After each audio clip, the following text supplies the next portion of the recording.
ابو حمزہ محمد بن میمون سکری رحمۃ اللہ علیہ مشہور محدث ہیں۔ سکری کے لفظی معنی ہے نشہ والا۔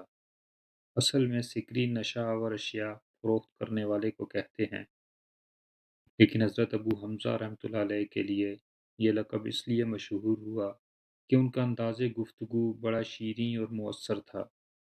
انہی حضرت ابو حمزہ رحمۃ اللہ علیہ کا معمول تھا کہ اگر ان کے پڑوس میں کوئی شخص بیمار ہوتا تو اس کی جتنی رقم علاج معالجہ پر صرف ہوتی، یہ اتنی ہی رقم اللہ تعالیٰ کی راہ میں صدقہ کر دیا کرتے تھے کہ اللہ تعالیٰ نے مجھے اس بیماری سے بچا کر مجھ پر احسان فرمایا۔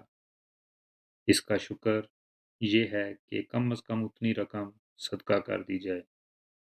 حضرت ابو حمزہ رحمۃ اللہ علیہ کے پڑوسی ان سے اس قدر خوش تھے کہ ان کے ایک پڑوسی نے اپنا مکان بیچنے کا ارادہ کیا تو خریدار نے قیمت پوچھی تو اس نے جواب دیا، 2000 تو گھر کی قیمت ہے اور 2000 ابو حمزہ کے پڑوس کی۔